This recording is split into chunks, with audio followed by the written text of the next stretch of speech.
Audio.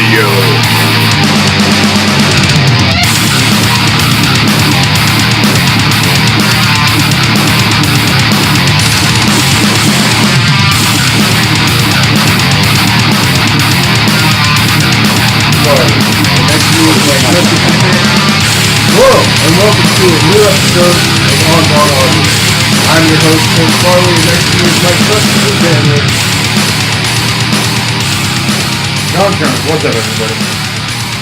Today we will be talking about the new beginning in Osaka from New Japan Pro Wrestling.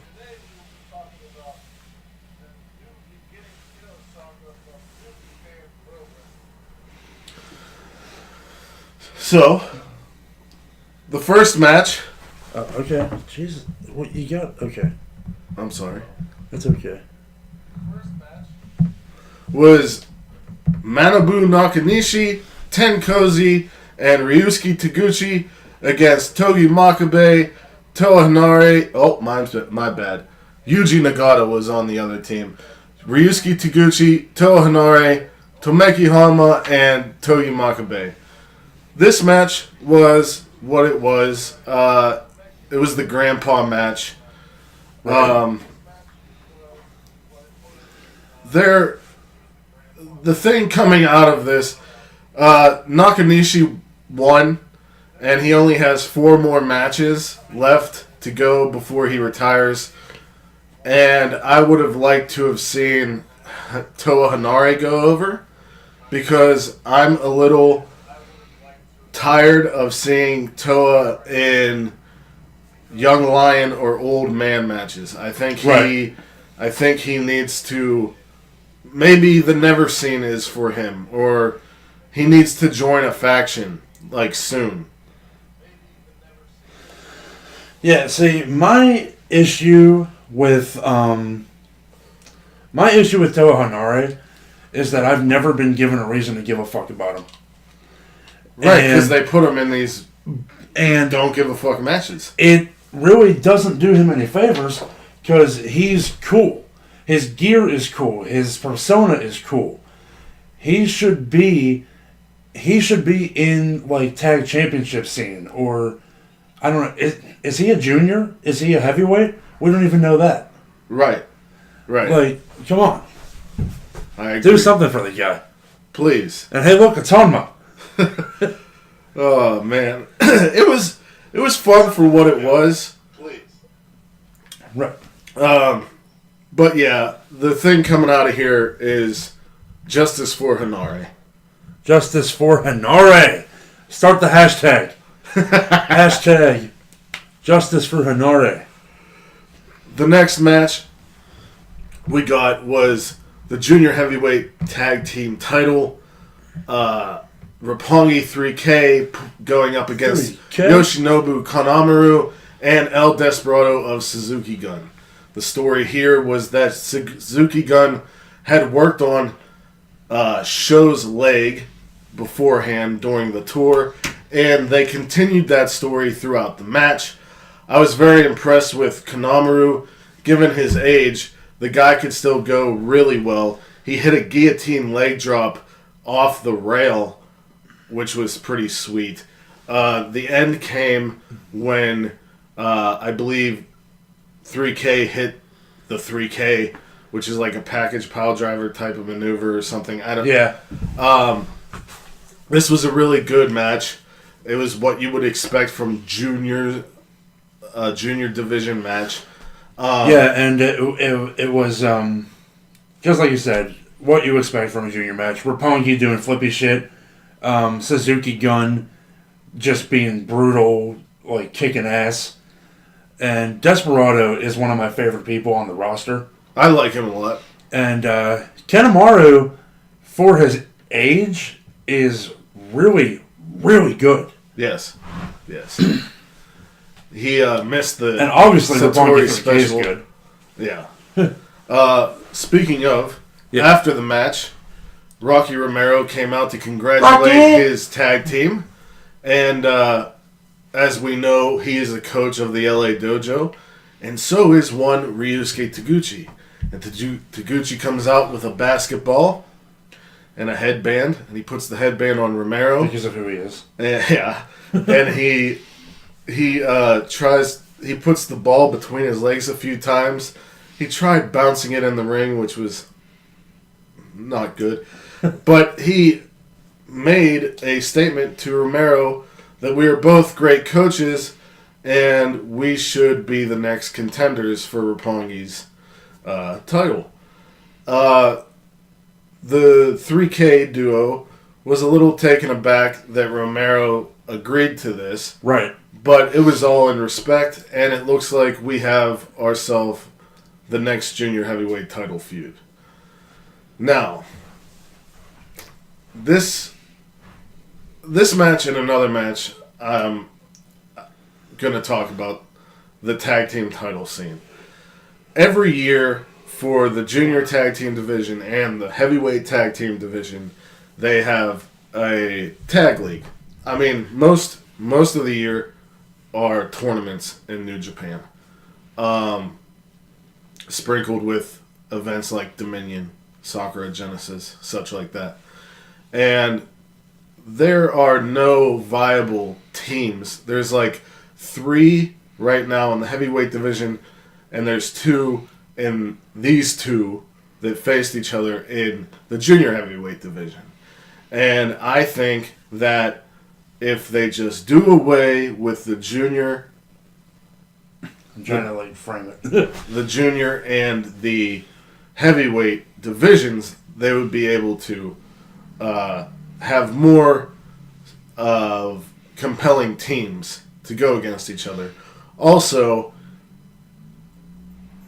with those tag leagues, they take guys from factions who don't really have a team and they throw them together. Right. And we always complain for years that WWE did this. So it's kind of a complaint for New Japan too. It's hard to get into their tag title scene, I think. Yeah, like I brought up that I think of Evil and Sonata as a team, and then you made a good point that they only use them as a tag team when they don't have anything else to do with them. Right. Because it seems like they like Evil and Sonata as single stars right now, and then the steam kind of comes off and they go back to being tag team. Yeah. So, whatever. Anyway, excited to see how the coaches do against the trainees, so to speak.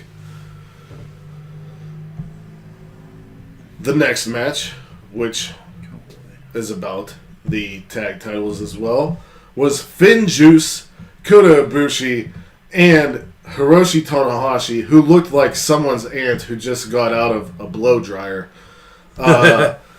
I don't know what he was thinking with that hair this time. I mean, I know he's Mr. Hairdo, but my God. Against the Gorillas of Destiny, Dad Bod Chase Owens, and the Tokyo Pimp Yujiro Takahashi. Yeah. I will consistently say that Yujiro is underrated. Also, I like that they're giving Chase a push against Ibushi, kind of, it seems. But, and this is going to sound weird because both of us are overweight, but if Chase wants to get to that next level, he needs to work on his abdominal section. He's a great wrestler. He just looks like a dad. And I don't think that's a negative. Going up against someone like Kota Ibushi who's ripped as fuck. Look at Jericho.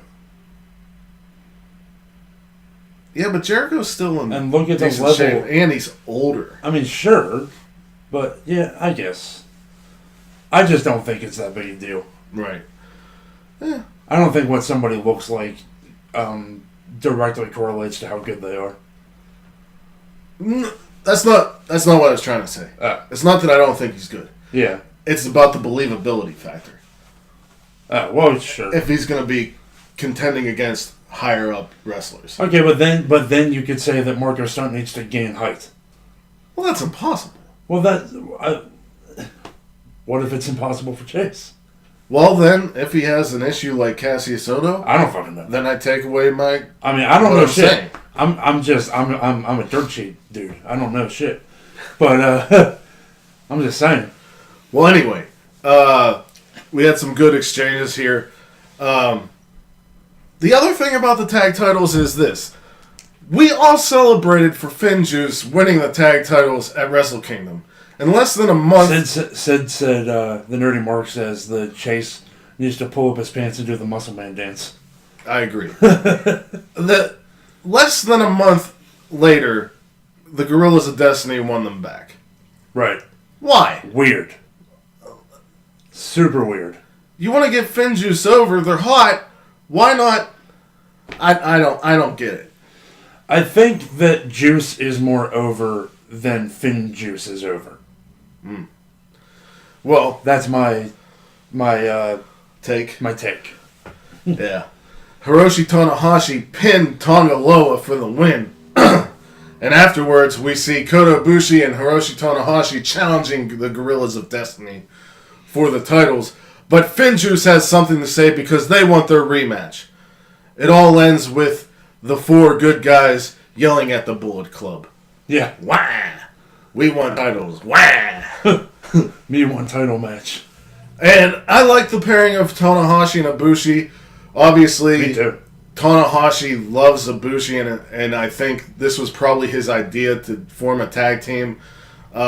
He's gone on record on saying about his love for Ibushi and how he thought he was more prone to success than Okada. The only thing that was holding him back was not signing a full-time deal, and now he is. So he's kind of taking him under his wing and such, right. Which is cool. I think their name should be the Golden Aces. That's a sweet. You come up with good names for tag teams. I know. All right. Then they never use them because I like the name Broserweights. It's fine, but Bruiser Bros was, in my opinion, a cool name. I agree. The better name. The next match is another tag team match. Yes, and it was very good. Kazuchika Okada and Will Ospreay go against their rivals Taichi and Zack Sabre Jr. During commentary, they really hyped up the Valentine's Day match from York Hall at Rev Pro for the Rev Pro British Heavyweight title, Zack Sabre Jr. and Will Ospreay. We got a lot of good exchanges between the two in the beginning with a lot of countering the Stormbreaker into submissions and pinfall attempts. The end came when Ospreay and Okada worked really well as a tag team, and Okada hit the Rainmaker as Will Ospreay did a fly dive to the outside to Zack Sabre Jr., rendering him useless to upset the pinfall. This was good for what it was. It didn't go over, like it didn't exceed time for me, as did the Taichi Okada match from Sapporo. Yeah. I feel like they don't know what to do with Okada right now, so they're giving Taichi to him, which Taichi to me is a mid-carder, and his kicks are great. Like, he's stiff and everything. He should be in the never openweight title scene. That's where Taichi should be. I don't believe him as a main event player. And what do you think, John? I don't know. I think either the never openweight or possibly even the U.S. title picture. Yeah. For him.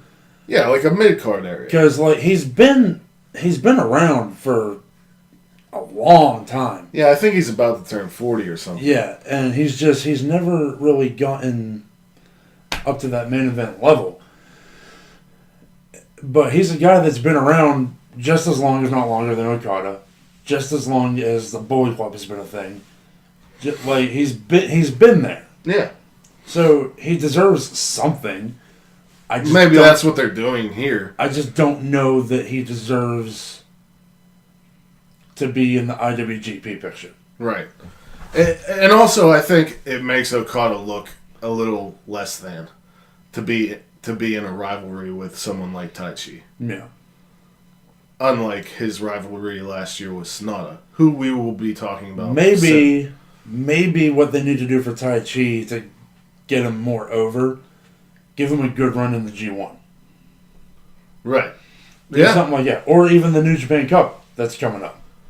Yeah, and I think if he wants to be taken more seriously, he needs to stop doing the pants thing. Like, see, that I disagree with, because like Angel Garza. Angel Garza can do it because Angel Garza is handsome. Taichi is not handsome. See, I don't know. I don't know what is attractive to the Asian markets, but he seems to be popular with the finer sex. Finer sex. I don't know. I'm trying to be not weird. Yeah, but that's a great way to say it. Yeah. The finer sex. Anyway. That's an old term. The next match was a special singles match between the leader of the Bullet Club, Jay White, and Sonata. This match was fantastic. Oh, Mr. Warren Hayes is in here. He says Taichi's a career mid-carder. Yes. Yes, Mr. Warren Hayes. Thank you for joining the chat. Thank you, Sid, the Nerdy Mark, for joining us today. I know it's early. Brian. Oh, Brian's here too. My man. Yeah. How you doing, dude? Miss you. So, Sonata. Sid wants us to talk about Triple H wanting Okada in WWE. We'll get to that afterwards. Okay. After we review the show. So, Jay White, great heel, controlled most of the match. Sonata, with a lot of intros into the skull end. We saw a Blade Buster. We saw a Kiwi Crusher that didn't work out for Jay White. Sonata finally got the skull end, but missed the Muda Moonsault. We had Sonata pulling Naito tactics on Gato by pulling his beard and such.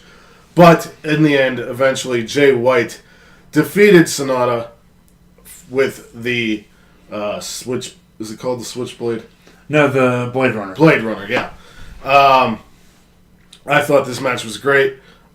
Great heel work, as usual, by Jay White. The crowd, as usual, of all the crowds, loves Sonata. And they mentioned at the end that it's been a six-month singles losing streak for Sonata. Now, I want to talk about My Sonata. question is why? I agree. Mm-hmm. Last year, Sonata had rivalry with Okada. And he's trying to break that ceiling to become a top guy. What's it going to take? If you're going to push him, why are you having him lose 6 months in a row? Yeah, if you're going to push him all the way. Don't push him halfway and then stop. Now, obviously, the next tournament we have is the New Japan Cup, which he won last year, which started the rivalry with Okada. Which I believe he should win again this year.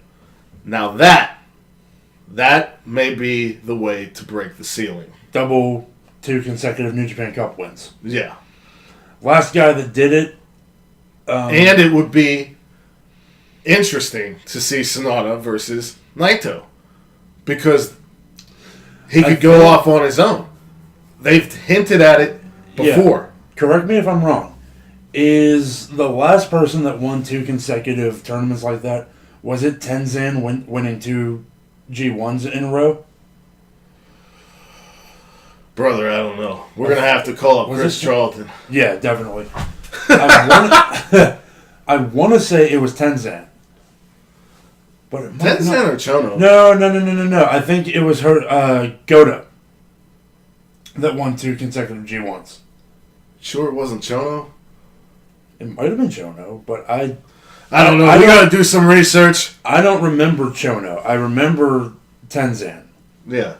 For some reason, Tenzan is sticking out in my head. It's because of his hair, man. Yeah. He's a cool guy. But either way, with the Sonata loss, I thought that Jay White going over was good. Anything else on this match you want to talk about, John? Nothing really, except for that Sonata deserves the push that they're acting like they want to give him. And Sonata's the only, I think, is the only person not to hold a title in LIJ right now. Yeah. So, Sonata, you brought up last night that maybe the thing that gets him through that glass ceiling is going full heel. Yeah, but I don't like that idea. I like your idea better, winning the New Japan Cup twice in a row. Yeah. I think you could even have him win the Sonata's G1. too loved to be hated. I think you could even have him win the G1 this year. Possibly. Because he got to the final either last year or the year before. But he got to the final match. I don't remember that. Yeah. But anyway, the next match... He might not have got to the final, but he got to where he was mathematically able to win. Right. The next match was for the IWGP Junior Heavyweight title. And this right here, John, was my match of the evening. Now, I agree. Now, Sid, the Nerdy Mark, myself, and John are keeping a list of favorite matches of each month. And within that, we bold the ones we think are the top ones. This is my only bolded one for February. Insane. They overhand chopped each other 241 times. That is crazy.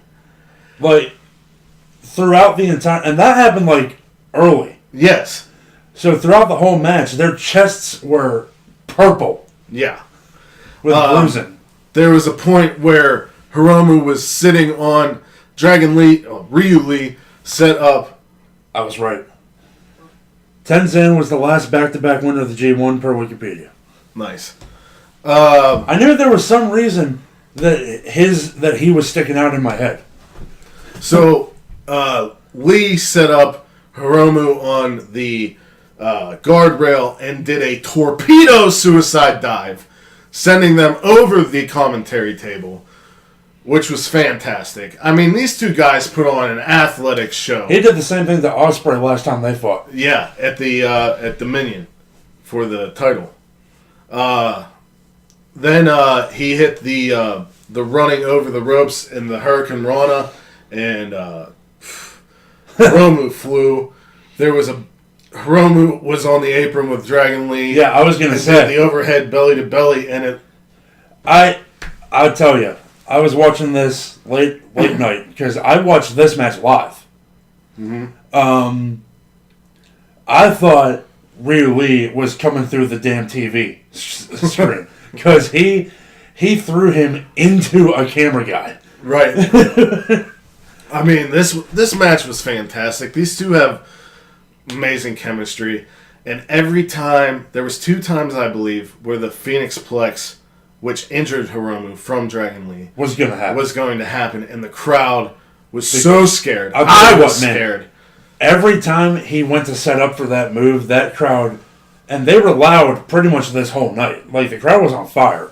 Osaka loves wrestling. But whenever he would set up for the Phoenix Plex, that crowd went dead silent. Yeah. As did the commentary. They were like, oh my God. Yeah. I think Kevin Kelly even mentioned he talked to Gino and said, we talked about it earlier, would Ryu Lee go there? And I didn't think he would. Kevin Kelly said that. I think Hiromu probably told him in the back to do it. Yeah. Because these guys are tight in real life. They've taken a lot of pictures together. They really were, when they were coming up, when Hiromu was Kamitachi and he went over to CMLL or whatever, they had amazing matches. The first one was at Fantastica Mania. Yeah. It really put both guys on the map. So they'll forever be linked. Yeah. I think Hiromu won after hitting 2 time bombs. I think that when the time comes, Ryu Lee should hit that Phoenix Plex and win the title off of Hiromu.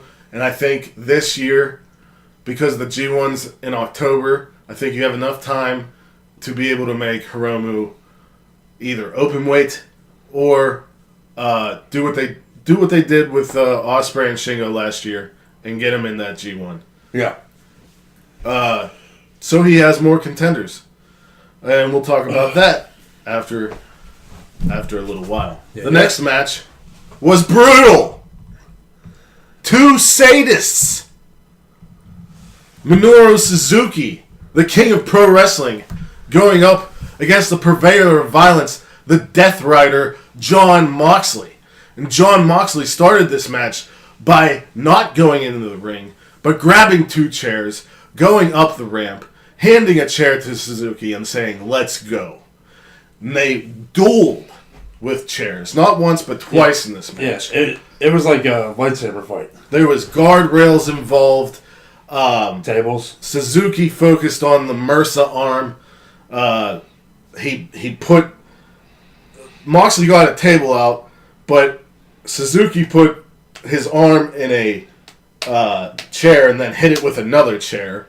At one point, Jon Moxley hit the guardrail like ropes and did a sliding lariat, which was hilarious to me. There was a lot of verbal back and forth. Yeah. Thank God New Japan is uncensored, by the way. Yeah.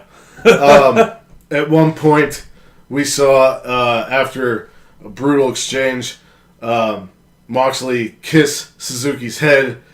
Of course, after everything that happens to Suzuki, he has that grin on his face.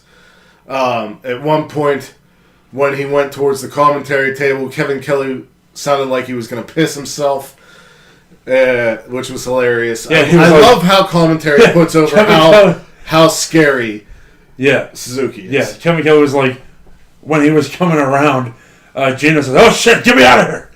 And Kevin Kelly was like, "We're dead. We're dead. We're dead." Moxley ends up retaining after hitting 2 lariats and a Death Rider. A Death Rider. Not a paradigm shift, even though it's the same move. An elevated underhook DDT. Yes. If you want to be specific. After the match... Oh, my.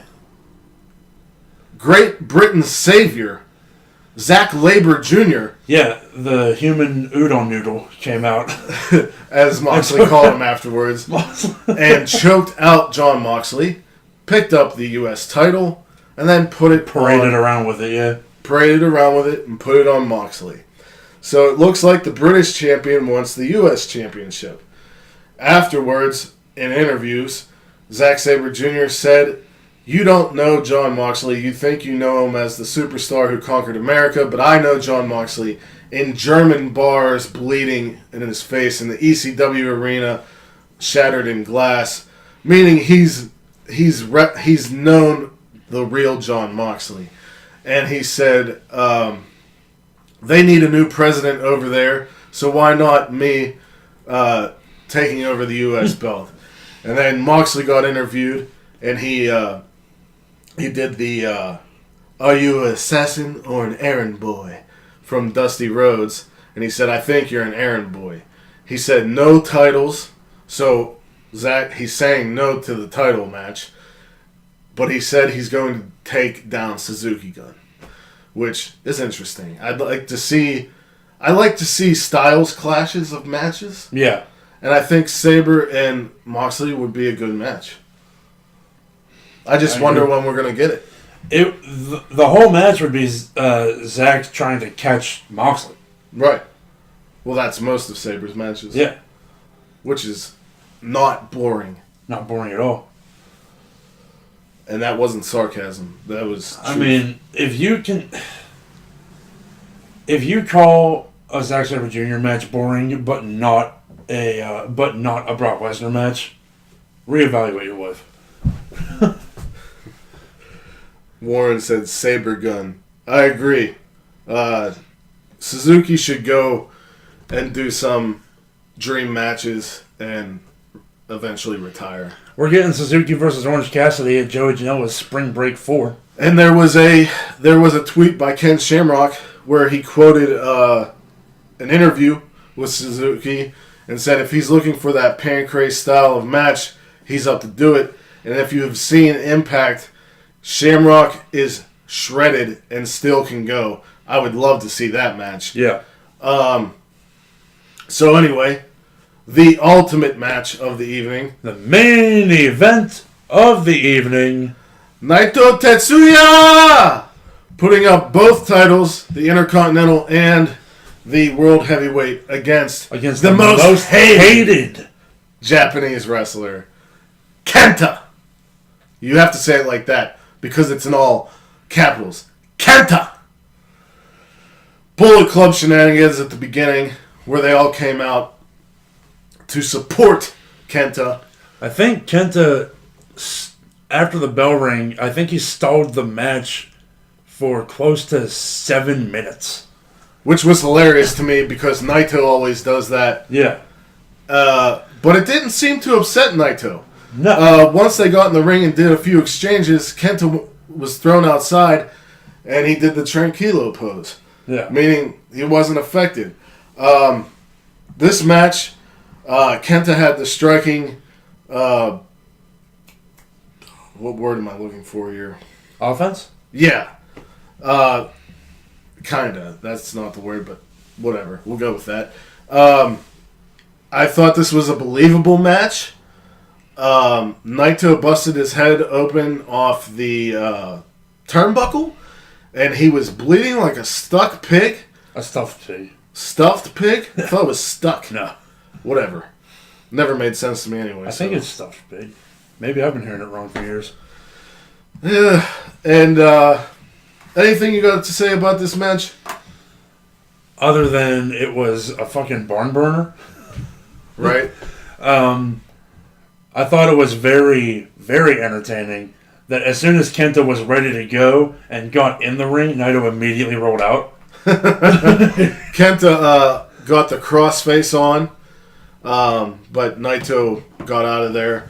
Naito eventually won with the Destino.